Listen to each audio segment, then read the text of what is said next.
यहीं से करना। देखो यह, हेलो स्टूडेंट्स, आज हम लोग स्टार्ट करेंगे ग्रेविटेशन। क्या स्टार्ट करेंगे? ग्रेविटेशन।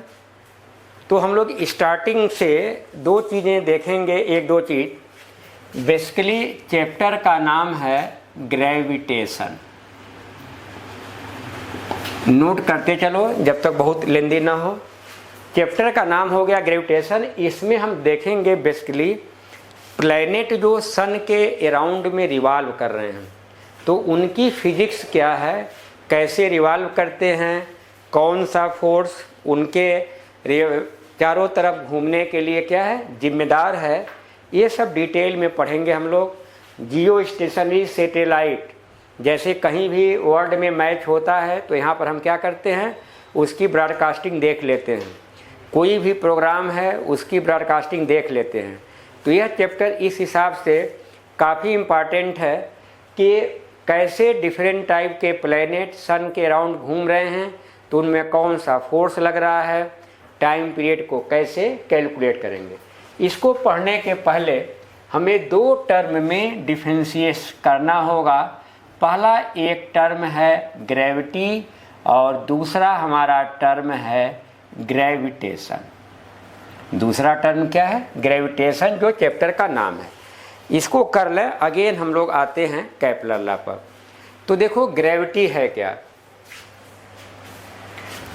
कोई भी एक बॉडी ले लो, यह हमारा एक ऑब्जेक्ट हो गया और दूसरी चीज हमारा हो गया अर्थ।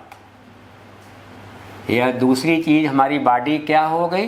अर्थ। समझो, तो ऑब्जेक्ट और अर्थ के बीच में जब अट्रैक्शन फोर्स लगेगा उसको हम क्या बताएंगे? ग्रेविटी। तुमने 9th में पढ़ा होगा कि हर दो बॉडी एक दूसरे को क्या करती हैं? अट्रैक्ट करती हैं। उनके बीच में अट्रैक्शन फोर्स काम करता है। तो जब एक बॉडी क्या हो जाए? अर्थ हो जाए, तो अर्थ और इस ऑब्जेक्ट के बीच में फोर्स काम करेगा, तो यह फोर्स हमारा क्या कहलाएगा? ग्रेविटी। तो ग्रेविटी समझ में आ गया कि दो बॉडी के बीच में लगने वाला अट्रैक्शन फोर्स, जिसमें से एक बॉडी कौन सी हो? अर्थ हो। तो इसको और स्टैंडर्डाइज कर लो कि अर्थ जिस फोर्स से किसी बॉडी को अपनी तरफ अट्रैक्ट करती है, उस फोर्स को हम क्या बोलते हैं? ग्रेविटी। बोलो, समझ में बात आ गई? अर्थ है, हम खड़े हैं तो अर्थ हमको क्या कर रही है? अट्रैक्ट कर रही है। तो जिस फोर्स से अट्रैक्ट कर रही है, इसी फोर्स को हम क्या बोलेंगे? ग्रेविटी। तो ग्रेविटी को कैसे डिफाइन करोगे? अट्रैक्शन फोर्स, आप लोग नोट करते चलो देख पर।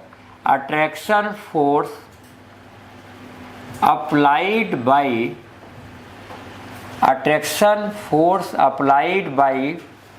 अर्थ, attraction force applied by earth on a body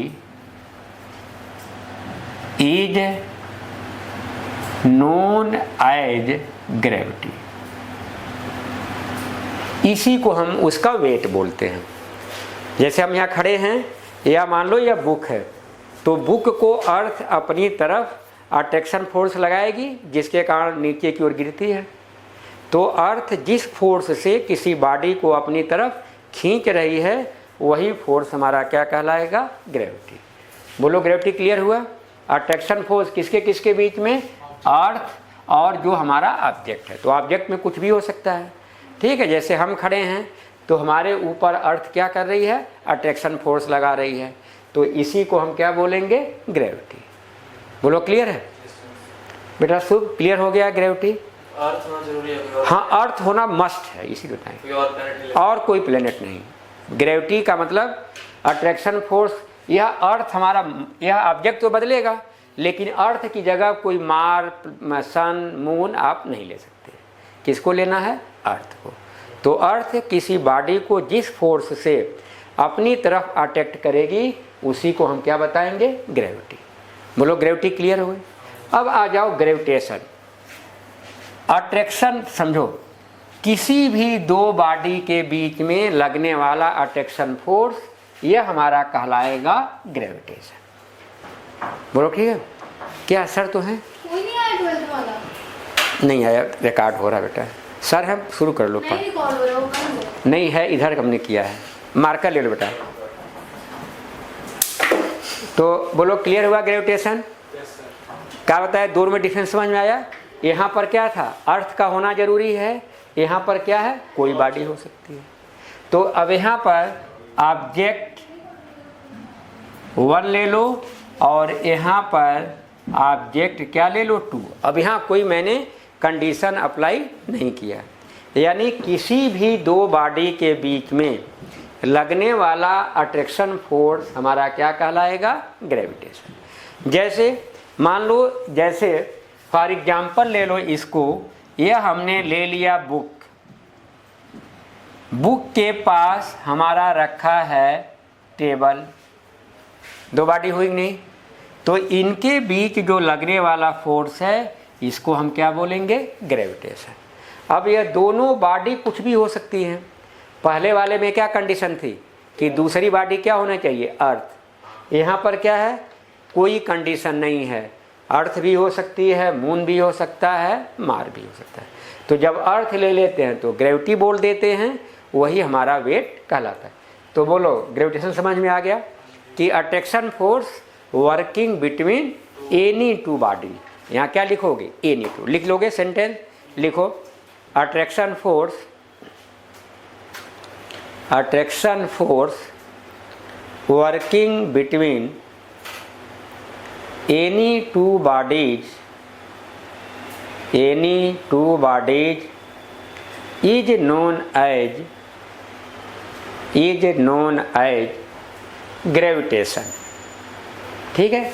example आप ऐसे बना लो, बुक बना लो, टेबल बना लो। इसके बीच जो फोर्स काम कर रहा है, इस फोर्स को हम क्या बताएंगे? ग्रेविटेशन। बोलो क्लियर है? इस फोर्स को क्या बताएंगे हम लोग? ग्रेविटेशन। तो बोलो क्लियर हो गया? ग्रेविटेशन क्लियर हो गया है। तो अब हम आते हैं जो हमने उस दिन स्टार्ट किया था बट वो कंप्लीट नहीं हो पाया था। ठीक, एक ही रूल हुआ था। अब आप हेडिंग डालो, Kepler law of planetary motion. Heading डालिए, Kepler law of planetary motion, कि जो प्लैनेट मूव कर रहे हैं उनका हमारा रूल क्या है? हेडिंग डाल लो, कैपलर। हम शॉर्ट में इसको केवल कैपलर लॉ लिख रहे हैं। पूरा पूरा क्या है? कैपलर लॉ ऑफ प्लैनेटरी मोशन। बोलो क्लियर है? अब देखो कैपलर का जो रूल है, इसके पहले और भी साइंटिस्ट आए जो प्लैनेट के मूवमेंट के बारे में अपनी अपनी आइडिया रखे। वह आइडियाज आज के डेट में क्या है? फेल है। तो हमें वहाँ उनके बारे में कोई स्टडी यहाँ नहीं करनी है। कैपलर एक साइंटिस्ट रहा जिसने नंबर ऑफ एक्सपेरिमेंट, बहुत से एक्सपेरिमेंट इसने प्लैनेट के ऊपर किया। तो जब बहुत से एक्सपेरिमेंट को इसने प्लैनेट के ऊपर किया, तो जो एक्सपेरिमेंट से रिजल्ट आया उसने क्या किया? समराइज किया। बहुत से रिजल्ट किया, कभी सन पर किया, कभी मून पर किया, कभी अदर चीज़ों के ऊपर किया। कुछ न कुछ रिजल्ट आए होंगे। उस रिजल्ट को क्या किया? समराइज किया। और समराइज करने के बाद उसने 3 रूल दिया, जिसको हम कैपलर के 3 रूल या कैपलर के 3 नियम कहते हैं। बोलो क्लियर हो गया कि कैपलर के तीनों रूल? तो सबसे पहले यह तुम्हें जानना है कि जो कैपलर का लॉ है, यह कैपलर का लॉ एक्सपेरिमेंटल लॉ है। एक्सपेरिमेंटल लॉ समझ रहे हो? 2 तरह के रूल आते हैं। एक हम लोग क्या करते हैं? डेरिवेशन कर लेते हैं, उससे रिजल्ट निकालते हैं। दूसरा क्या होता है? एक्सपीरियंस से। हमने एक्सपेरिमेंट किया अलग अलग टाइप पर, और हमने डेटा को क्या किया? इक्वेट किया, मतलब कंपेयर किया। और उस कंपेयर करने के बाद जो रिजल्ट आता है उसको हम बोलते हैं एक्सपेरिमेंटल। हालांकि बाद में जब कैपलर ने अपना रूल दे दिया, पहले जब कैपलर ने रूल दिया तो उसने अपने रूल का कोई भी डेरिवेशन नहीं दिया। कैसे किया उसने? Only and only on the basis of experiment. Experiment के बेस पर किया। बाद में लोगों ने उसके रूल का डेरिवेशन कर दिया, लेकिन वह तुम्हारे कोर्स में नहीं है कि कैसे केपलर के रूल का डेरिवेशन आप ग्रेजुएशन में पढ़ोगे। यहाँ तुम्हें पढ़ना है इस केपलर के तीनों रूल के बारे में। तो केपलर ने बेसिकली 3 रूल दिया, तो यह तीनों रूल एक एक सेंटेंस से आप याद रखोगे। मैं चाहूँगा कि एक बार तीनों रूल को लिख दूँ, उसके बाद हम अलग अलग रूल को पढ़ेंगे। पहला है लॉ ऑफ ऑर्बिट। पहला रूल क्या है? Law of orbit. ऑर्बिट क्या है कि बेटा ऑफ कर देना, हो हीटर ऑफ कर दो, पानी वाला ऑफ कर दो। चलो, पहला क्या है? Law of orbit. एक बार जनरलाइज बताता हूँ, फिर डिटेल चलेंगे। लॉ ऑफ ऑर्बिट यह बताता है कि जब कोई प्लैनेट सन के अराउंड में घूमेगा, जैसे मान लो यह हमारा सन है, इस सन के चारों तरफ हमारे डिफरेंट प्लैनेट क्या करते हैं? घूमते हैं। प्लैनेट घूमेगा इसके चारों तरफ, तो जब प्लैनेट घूमेगा तो जिस रास्ते से होके जाएगा उस रास्ते का कुछ तो नाम होगा। जैसे हमने अभी क्या बना दिया? इलिप्स बना दिया, सर्किल, सॉरी अभी हमने सर्किल बना दिया। सर्किल को थोड़ा सा टेढ़ा कर दो तो वह आपका बन जाता है इलिप्स। बोलो क्लियर? तो लॉ ऑफ ऑर्बिट क्या बताता है कि जब कोई भी प्लैनेट सन के अराउंड घूमता है तो जिस रास्ते से घूमता है उस रास्ते को हम बोलते हैं ऑर्बिट। तो ऑर्बिट का शक्ल किसी न किसी ज्योमेट्रिकल शेप के बराबर होगी। तो कभी क्या है, पहले यह था, इसके केपलर के आने के पहले साइंटिस्टों का यह मानना था कि जब यह प्लैनेट सन के तरफ चारों तरफ घूमते हैं तो उनकी ऑर्बिट कैसी होती है? सर्किल की तरह होती है। ठीक, बाद में केपलर ने उसमें इम्प्रूवमेंट किया, कहा कि जब प्लैनेट सन के अराउंड घूमते हैं तो उसकी ऑर्बिट कैसे होती है? इलिप्स की तरह। यह हमारा है इलिप्स। केपलर के आने के पहले लोगों की आइडिया थी कि जितने भी प्लैनेट हैं जब वह सन के चारों तरफ घूमते हैं तो उनका ऑर्बिट का शेप, ऑर्बिट का जो है कंस्ट्रक्शन कैसे होता था? सर्किल की तरह। केपलर ने कहा नहीं, जब यह हमारे प्लैनेट सन के अराउंड घूमेंगे तो इसकी ऑर्बिट कैसे होगी? इलिप्स। अब इसका डिटेल हम लोग करेंगे अभी। ठीक, अभी हम केवल इंट्रो बताया लॉ ऑफ ऑर्बिट का, ताकि एक बार तीनों रूल हम लिखे रहें, आगे इसको हम डिस्कस करेंगे।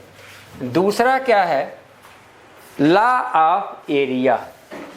दूसरा क्या बताओगे? Law of area.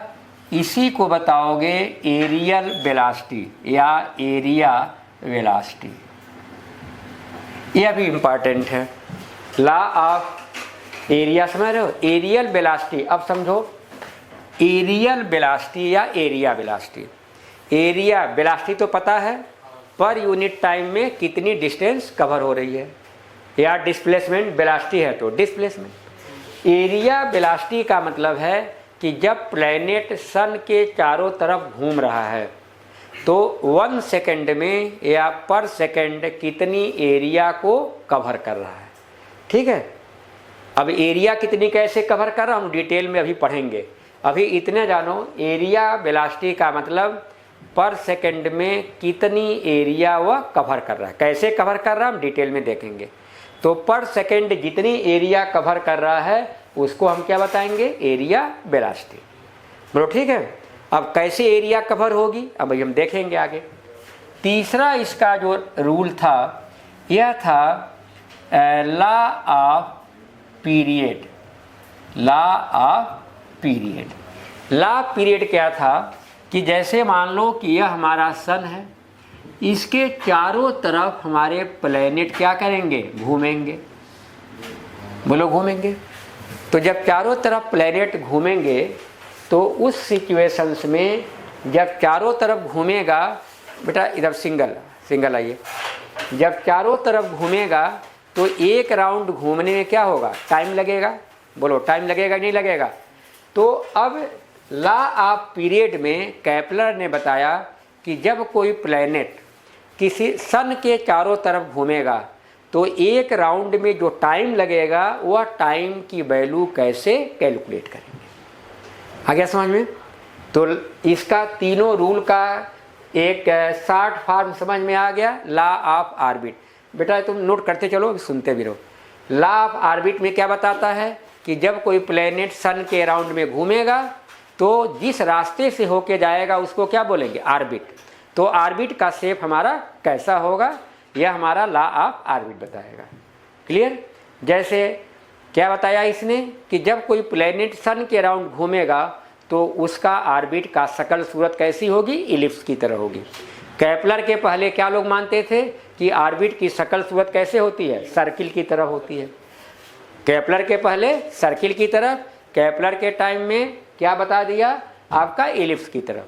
तीसरा बताया था लॉ ऑफ एरिया, मीन्स जब भी प्लेनेट इस सन के तरफ घूमेगा, अब देखो एरिया क्या है, मान लो प्लेनेट यहाँ पर था तो एक लाइन मिला दो। अब प्लेनेट यहाँ से यहाँ आ गया, प्लेनेट क्या हुआ? यहाँ से यहाँ आ गया, तो यह जो लाइन है बोलो ऐसे होगी कि नहीं? तो यह जो बीच में जो एरिया कवर हो रही है इसी को हम बोलेंगे एरिया। अब एरिया वेलोसिटी है तो 1 सेकंड में कितनी एरिया कवर किया? मान लो कि यह एरिया हमारी 100 मीटर स्क्वायर है और टाइम कितना लिया? 5 सेकंड, 5 सेकंड। तो 1 सेकंड में कितना एरिया घूमेगा? 100/5 यानी 20 मीटर स्क्वायर पर सेकंड। आगे हम लोग डिटेल में पढ़ेंगे। तीसरा है law of period. Law of period क्या कहता है? यह कहता है कि जब भी कोई प्लेनेट किसी सन के अराउंड में, जब भी प्लेनेट क्या है? सन के अराउंड में घूमेगा तो एक राउंड लगाने का कुछ टाइम होगा कि नहीं होगा? वह टाइम हमारा ईयर में भी हो सकता है, डे में भी हो सकता है, मिनट और आवर सेकंड में होगा। आप देखोगे डिफरेंट प्लेनेट का। तो बताया कि इसका जो टाइम पीरियड होगा कैसे जो है बदलेगा, कैसे चेंज होगा, किस प्लेनेट के लिए क्या होगा, किस प्लेनेट के लिए क्या होगा। बेटा जल्दी लिख लो। अब हम एक एक लॉ को हम आप लोग भी एक बार लिख लो एक लाइन में, ताकि पता रहे कि रूल का नाम यही है और एक एक रूल हम लोग डिटेल में स्टडी करेंगे। जल्दी नोट करो, इतना ही नोट करो। अब हम एक तीनों रूल बस लिख लो। एक्सपेरिमेंटल लिखो बेटा, लिख लो, तुम भी लिखो, उस दिन का छोड़ दो। क्या है? अरे आगे कहीं पॉइंट, हाँ आगे कर लिख लो, ये तीनों रूल लिखो, जल्दी लिख लो। लिख लिया बेटा? जल्दी तुम भी लिख लो तो आगे हम करते हैं।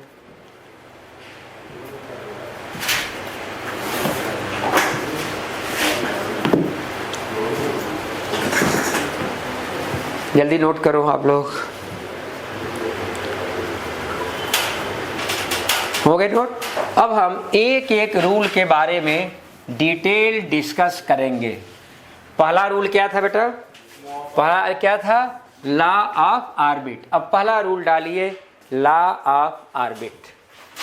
पहला रूल है केपलर का लॉ ऑफ ऑर्बिट।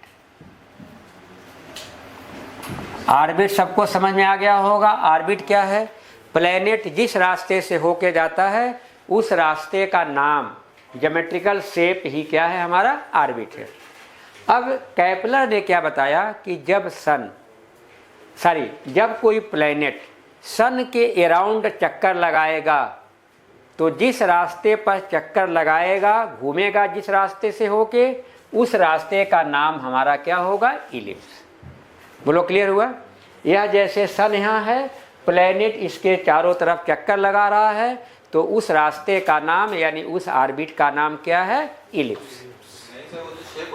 हाँ हाँ, इलिप्स वही रास्ता ही, वही पाथ ही, वही इलिप्स हुआ। शेप वही, उसी शेप की बात।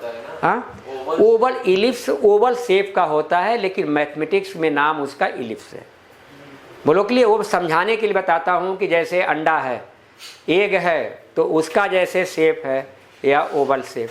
ठीक, चलो। तो जो रास्ता है, देखो जो तुम बता रहे हो, क्या बेटा? लो लेकिन मेरे पास तो रेड है। चलो, तो यह क्लियर हुआ कि जब प्लेनेट सन के अराउंड घूमेगा तो उसके ऑर्बिट का शेप कैसा होगा? इलिप्स की तरह होगा। अब जब इलिप्स की तरह होगा तो इलिप्स इस तरह से बनेगा, इलिप्स इस तरह से बनेगा। तो इसकी यह जो एक्सिस काफ़ी बड़ी होगी और इस एक्सिस का नाम हमने बताया था उस दिन क्या बताओगे? Major axis. यहाँ से यहाँ जाओगे तो सबसे लंबी रास्ता मिलेगा, इसको क्या बताओगे? Major axis. अब इस पर परपेंडिकुलर बाइसेक्टर कर दो CD। अब यह CD बताओ इस वाले के कंपेयर में छोटा है कि नहीं? तो इसको क्या बोलेंगे? Minor axis. इसको क्या बोलेंगे हम लोग? Minor axis. अब जहाँ दोनों कट कर रहे हैं, जहाँ दोनों कट कर रहे हैं तो O को बताओगे सेंटर ऑफ इलिप्स। बेटा एकदम नहीं, साइलेंट करो क्लास, साइलेंट करो, साइलेंट करो। तो O क्या होगा? Centre of ellipse. अब यह जो मेजर एक्सिस है, इस मेजर एक्सिस का हमने लेंथ क्या माने थे? Twice A। माइनर एक्सिस का लेंथ हम क्या माने थे? Twice B। तो देखो यहाँ से यहाँ तक A हुआ, यहाँ से यहाँ तक A हुआ, यह डिस्टेंस हमारी B हुई और यह डिस्टेंस हमारी क्या हुई? B। अब A को हम बोलेंगे सेमी। A बोलो, इसका आधा हाफ है कि नहीं है? इसको बोलोगे सेमी मेजर एक्सिस। A को क्या बोलेंगे? सेमी मतलब आधा। यह देखो पूरा ट्वाइस A था, आधा कर लिए A आ गया, A को बोलेंगे सेमी मेजर एक्सिस। इसको हम क्या नाम दे रहे हैं? Minor axis. और केवल B, ध्यान से सुनो, केवल B लिखा हमने तो इसको हम बोलोगे सेमी। बेटा जब पूछें तब बताओ, सेमी माइनर एक्सिस। तो बोलो, अब यहाँ पर, यहाँ भी लिख दे रहा हूँ ताकि आपको रट जाए। इस AB का नाम होगा मेजर एक्सिस और इस CD का नाम होगा, यह होगा माइनर एक्सिस। तो ABCD क्लियर हुआ? दोनों में से जो बड़ा है उसको क्या बोल रहे हैं? Major axis. दोनों में से जो छोटा है उसको हम बोल रहे हैं minor axis. Major axis, minor axis जहाँ कट करेंगे इसको आप बताओगे सेंटर ऑफ द इलिप्स। अब देखो, जब मैथ में पढ़ोगे तो इस इलिप्स में दो फोकस होते हैं, पॉइंट, फिक्स पॉइंट, जिनको हम बताते हैं S1 एंड S2। तो अब यहाँ पर S1 एंड S2 यह आपका होगा फोकस ऑफ इलिप्स। यह क्या होंगे? फोकस ऑफ, लिखते चलो क्योंकि आसान है अभी। हाँ, तो S1 S2 क्या होंगे? Focus of ellipse. अब जरा देखो, जब यह प्लैनेट मूव करेगा, मान लो कि सन हमारा इस पर है। सन क्या है? दोनों में से कहीं हो सकता है। सन की पोजीशन यहाँ है और जब यह प्लैनेट यहाँ आया, प्लैनेट इस पोजीशन पर है। प्लैनेट कहाँ है? इस पोजीशन पर। तो अब देखो, तो लोग समझ लो, फिर टाइम देंगे लिखने के लिए। सन हमारा इस फोकस पे है और प्लैनेट हमारा कहाँ आ गया? पॉइंट बी पर, मेजर एक्सिस के एक्सट्रीम पॉइंट पर। तो इस समय प्लैनेट की, ध्यान से देखो बोर्ड पर, प्लैनेट की जो सन से डिस्टेंस है वह सबसे ज़्यादा है। इससे ज़्यादा डिस्टेंस तो होगा नहीं कभी प्लैनेट का। तो इस पोजीशन में जब हमारा सन, जब हमारा प्लैनेट सन से मैक्सिमम डिस्टेंस पर होता है, उसको हम बोलते हैं एपहीलियन। उस पोजीशन को क्या बोलेंगे? एपहीलियन। एपहीलियन। एपहीलियन क्या बताओगे? कि जब हमारा प्लैनेट, ठीक है, जब हमारा प्लैनेट सन से मैक्सिमम पोजीशन पर होगा तो उसको हम क्या बोलेंगे? एपहीलियन। तो एपहीलियन को क्या बताओगे?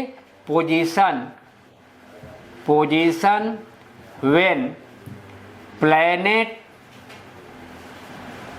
Is at maximum distance. Aphelion कौन सी पोजीशन होगी? जब हमारा प्लैनेट बहुत ज़्यादा दूरी पर होगा। बोलो क्लियर है? अब मान लो प्लैनेट यहाँ आ गया, अब प्लैनेट की पोजीशन क्या आ गई? यहाँ आ गई। अब बताओ, प्लैनेट सन से सबसे कम डिस्टेंस पर आया कि नहीं? यहाँ पर सबसे कम डिस्टेंस पर हुआ। तो इस पोजीशन को हम बोलते हैं पेरीहेलियन। इस पोजीशन को क्या बोलेंगे? पेरीहेलियन। तो इसको हम कैसे डिफाइन करेंगे? Position when planet is at minimum distance, minimum distance किससे? सन से।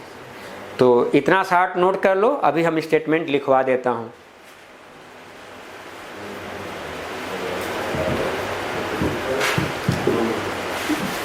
एफिलियन ऐसी पोजीशन जब हमारा प्लैनेट सन से अधिक डिस्टेंस पर हो, सबसे मैक्सिमम डिस्टेंस पर हो, तो उसको हम बताएंगे एफिलियन पोजीशन। और जब हमारा प्लैनेट सन से सबसे कम डिस्टेंस पर है, तो उस पोजीशन को हम क्या बताएंगे? पेरीहीलियन। बोलो क्लियर है? इसमें क्योंकि इलिप्स है तो मैथमेटिक्स के बहुत से पार्ट हैं, वहाँ हम डिस्कस नहीं करेंगे, वह मैथ में हम लोग करेंगे। यहाँ हम केवल फिजिक्स हम पढ़ेंगे, ठीक है? तो अब यहाँ तक नोट कर लो। अगेन हम लॉ ऑफ ऑर्बिट का स्टेटमेंट लिखवा देता हूँ।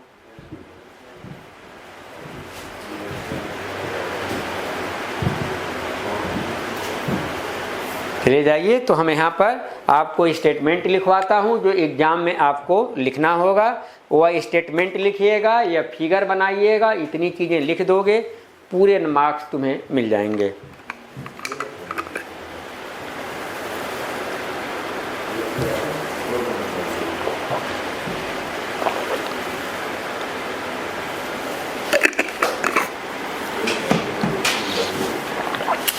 बोलो यहाँ तक हो गया?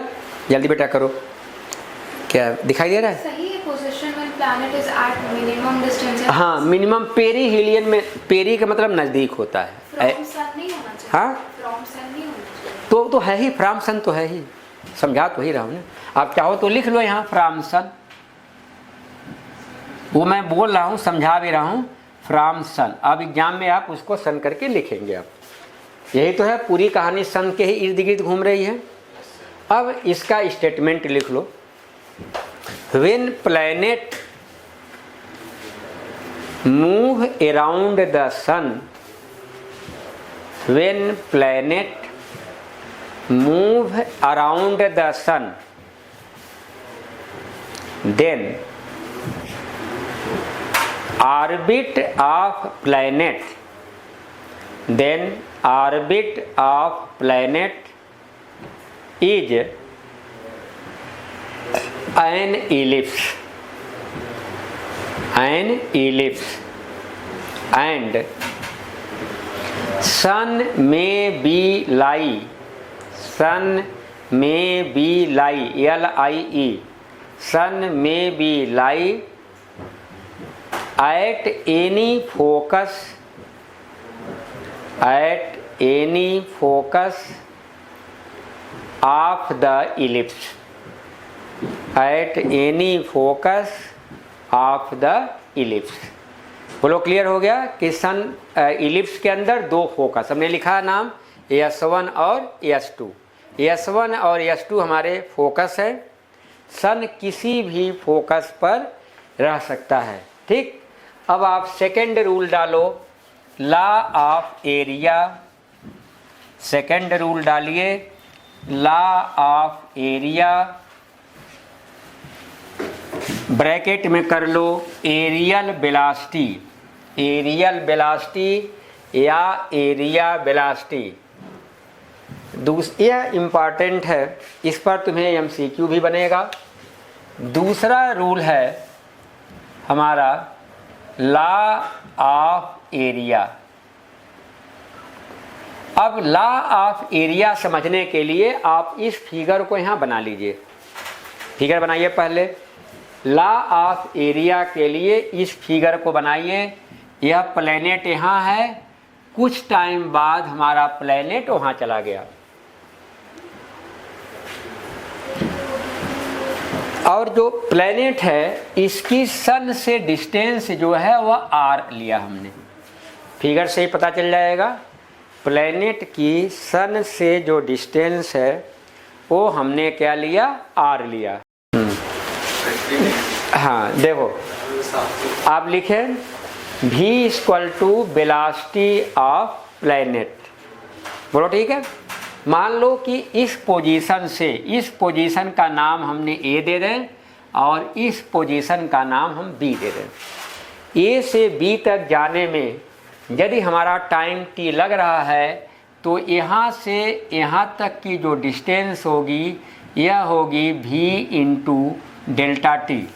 डेल्टा टी इसलिए ले रहे हैं कि टाइम इंटरवल हम बहुत कम रखते हैं, क्योंकि अभी इसी में हम पढ़ेंगे कि प्लैनेट की वेलोसिटी हमेशा बदलती रहती है। इसलिए हम टाइम टी की जगह क्या लिए, डेल्टा टी। डेल्टा टी का मतलब क्या हुआ, बहुत कम टाइम इंटरवल। क्यों ऐसा कर रहे हैं, क्योंकि अभी जस्ट इसी टॉपिक में हम पढ़ेंगे कि यदि डेल्टा टी आपने नहीं लिया, टी ले लिया, तो टी का मतलब एक सफिशिएंट टाइम।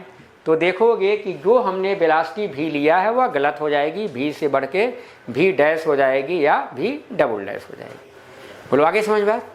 तो इसलिए डेल्टा टी समझ आ रही, इसको वी टी मत लेना। वी टी लोगे तो कोई भी टाइम ले सकते हो, मिनट सेकेंड आवर का, लेकिन आप डेल्टा टी लोगे तो क्या लोगे, मिनिमम से minimum 1 millisecond, 1 second, 2 second, microsecond. ठीक, अब समझो लॉ ऑफ एरिया क्या कहता है, ध्यान से समझो। यहां समझो पहले, सन और प्लैनेट को मिलाने वाली लाइन, सन यह हो गया, प्लैनेट यह हो गया, इसको एक लाइन से क्या किया, मिला दिया। तो जब यह प्लैनेट हमारा मूव करेगा तो बोलो यह लाइन मूव करेगी कि नहीं। प्लैनेट यहाँ पे है तो यह लाइन यहाँ पे है, प्लैनेट यहाँ चला गया तो यह लाइन हमारी कहाँ आ गई, यहाँ आ गई। बोलो क्लियर। सन और प्लैनेट को मिलाने वाली लाइन 1 सेकेंड में जितना एरिया कवर करेगी, उस कवर के लिए यहाँ पर एक इंग्लिश का वर्ड कर दिया गया, यूज स्वीप। स्वीप माने क्या होता है, झाड़ू लगाना। क्योंकि जब यह ऐसे लाइन जाएगी तो झाड़ू लगाते हुए जाएगी, ठीक है। तो अब यह इसीलिए हम वर्ड क्या यूज कर रहे हैं, स्वीप। तो कौन झाड़ू लगाएगा, यह सन और कौन, प्लैनेट को मिलाने वाली लाइन। सन और प्लैनेट को मिलाने वाली लाइन पर सेकंड में जितनी एरिया में झाड़ू लगाएगी वही हमारा क्या कहलाएगा, एरियल वेलोसिटी। बोलो आ गया समझ में, क्लियर है बेटा। कौन क्या बताया अभी हमने, बोलो सुबिक बेटा। जो हाइपोथेटिकल लाइन है प्लैनेट और सन को जोड़ने के लिए, वो जब मूव कर दे तो उसी को स्वीप कहते हैं। देखो लिखो, लिखो जरा, line joining the planet and, sorry एक मिनट जाओ, area sweep by the line joining, area sweep by the line joining the सन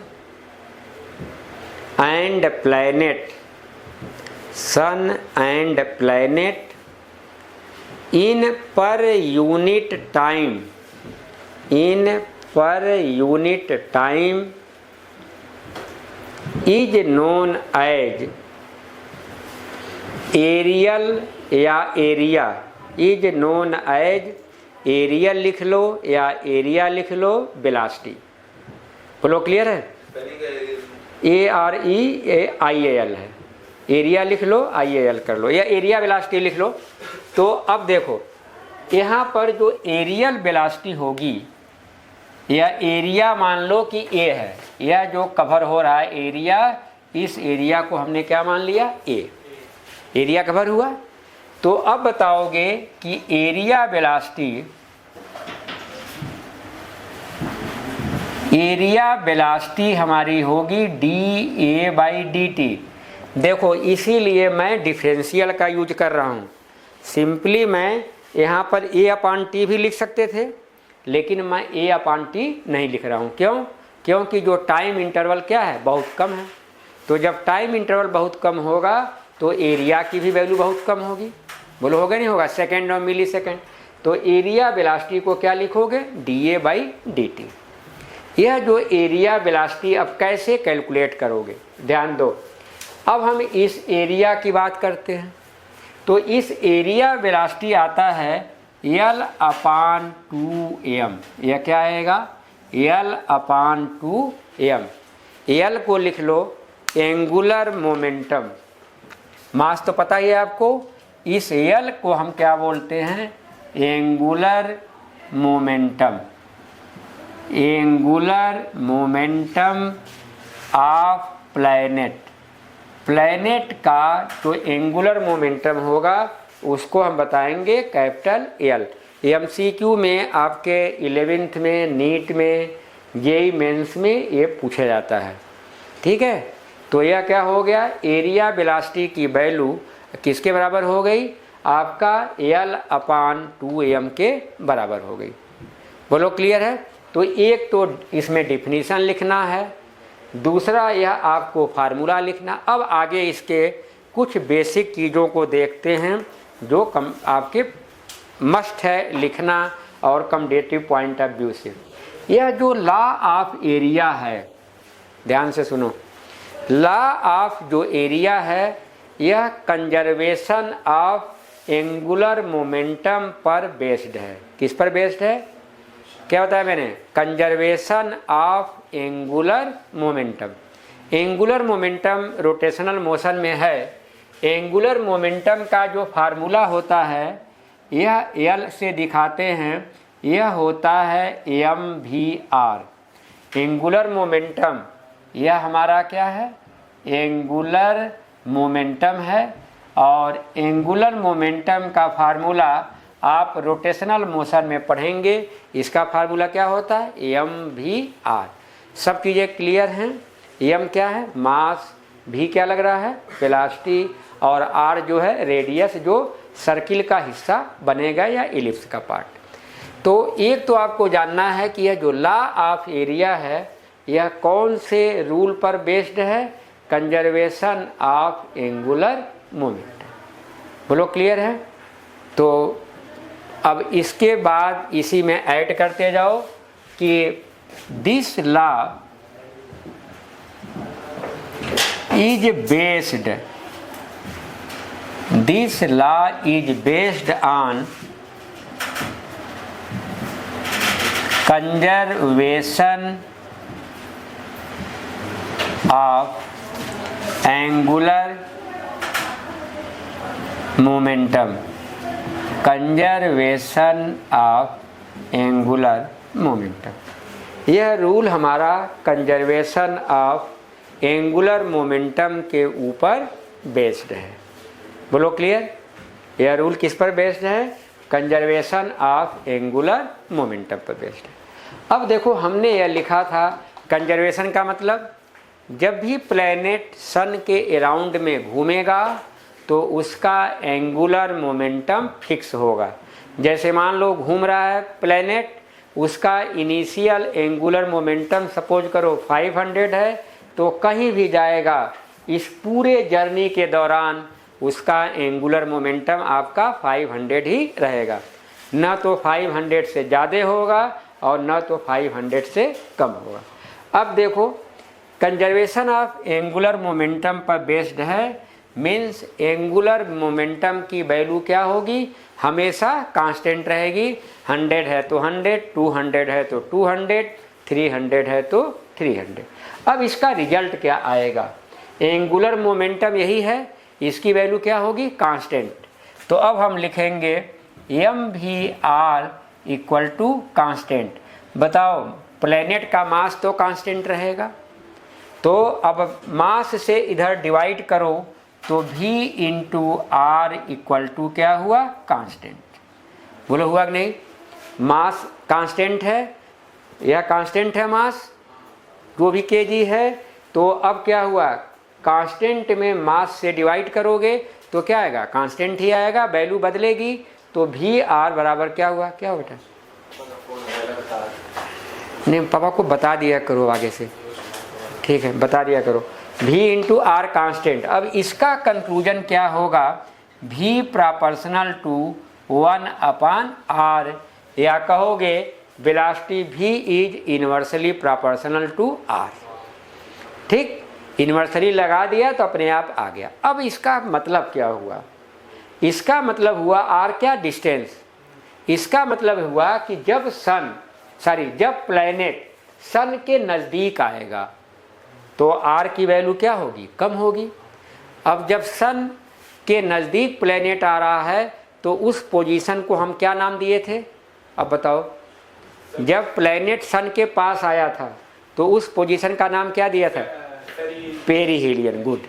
तो जब प्लेनेट हमारा सन के पास आएगा तो डिस्टेंस कम होगी, और जब डिस्टेंस कम होगी तो वेलोसिटी हमारी क्या होगी? ज़्यादा होगी। बोलो क्लियर? अब जब प्लेनेट सन से दूर चला जाएगा, सबसे दूर कहाँ पर होता है? एपीहीलियन। तो जब एपीहीलियन में होगा तो डिस्टेंस हमारी क्या होगी? बहुत ज़्यादा होगी, और जब डिस्टेंस बहुत ज़्यादा होगी तो वेलोसिटी क्या होगी? कम होगी। चलो समझो, एम वी आर कांस्टेंट बताया था, मास कांस्टेंट है, कोई प्रभाव नहीं डालेगा। v इंटू आर क्या हुआ? कांस्टेंट हो गया। जब v इंटू आर कांस्टेंट हुआ तो v प्रोपोर्शनल टू क्या हुआ? 1/r हुआ। तो r क्या है? डिस्टेंस। जब हमारा प्लेनेट सन के नज़दीक आएगा, जैसे पेरिहीलियन, सन के नज़दीक जैसे जैसे प्लेनेट आता जाएगा उसकी वेलोसिटी क्या होगी? बढ़ती जाएगी, और जैसे जैसे डिस्टेंस बढ़ती जाएगी वैसे वैसे वेलोसिटी हमारी क्या होगी? कम होती जाएगी। बोलो क्लियर है? तो लिखो, यहाँ लिखो, hence when planet is close to sun, sun के नज़दीक है तो क्या बताओगे? Velocity is maximum. वेलोसिटी क्या होगी आपकी? मैक्सिमम होगी। और ऐसे ही आप लिख सकते हो, ऐसे ही आप यहाँ दोबारा लाइन लिखना, क्लोज का मत के जगह क्या लिखोगे? अवे टू द सन। तो उस समय हमारी वेलोसिटी क्या होगी? मिनिमम होगी। वेलोसिटी हमारी क्या होगी? मिनिमम होगी। बोलो क्लियर हो गया? कि जब हमारा प्लेनेट सन के नज़दीक है तो आर की वैल्यू बेटा क्या होगी? कम। जब नीचे कम हुआ डिनोमिनेटर में तो वैल्यू क्या होगी? बढ़ जाएगी। और जब सन हमारा प्लेनेट से दूर होगा तो आर की वैल्यू क्या होगी? बढ़ेगी। जब आर बढ़ गया तो भी की वैल्यू क्या हो गई? कम हो गई। बोलो समझ में आया? क्लियर? किसी को अनन्या कोई प्रॉब्लम नहीं है? नोट कर लो, नोट करिए इसको। और इसके बाद हम लोग आएंगे थर्ड लॉ पर। इसके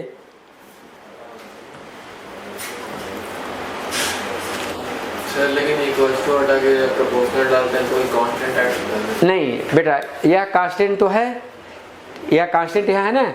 अब इसको लिखना है तो यह साइन लगा दोगे तो कांस्टेंट हट जाता है। अब जब इसको ऐसे लाना होगा तो देखो कांस्टेंट लगा दिया हमने। इसको इक्वल टू करना है तो यहाँ के लिखोगे और 1/r मल्टीप्लाई करोगे, v इंटू आर यही मिलेगा।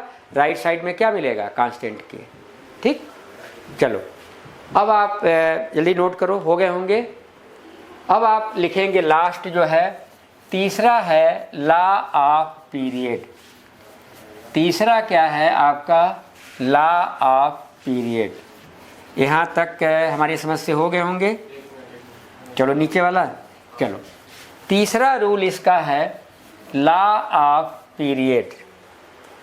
तीसरा देखो, थर्ड रूल है हमारा law of period. Law of period में देखो है क्या?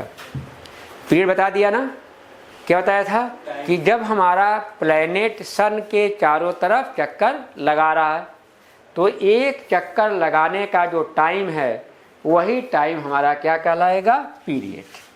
तो केपलर ने अपने एक्सपेरिमेंट के बेसिस पर, जैसे देखो ऐसे इलिप्स के टर्म में था, प्लैनेट यहाँ इसको इस इलिप्टिकल ऑर्बिट पर चक्कर लगा रहा था। सन S1 और S2 दोनों में से कहीं भी हो सकता है। तो एक राउंड लगाने का जो टाइम है वही क्या कहलाएगा? पीरियड। तो केपलर ने कहा कि जो पीरियड का स्क्वायर है, किसका स्क्वायर? पीरियड। पीरियड हमने टी माना।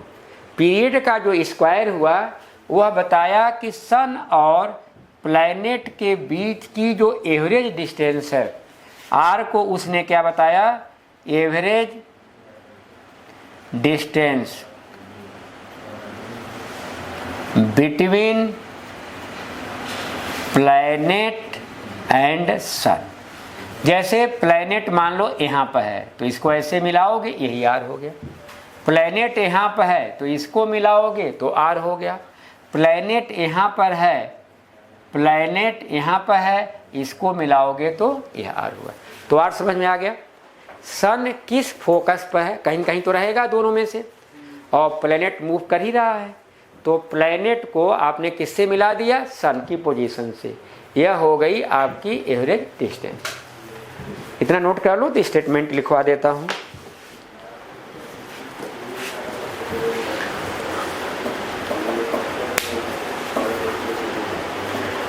लिखो period of the planet, period of the planet, sorry रुक जाओ, स्क्वायर ऑफ द पीरियड कर लो, square of the period of planet, period T square लिखा हो, इसको कैसे बोलो इंग्लिश में, यही बोलोगे कि square of the period of planet, या देख के अंग्रेजी लिख सकते हो, planet is directly proportional to the, is directly proportional to the cube of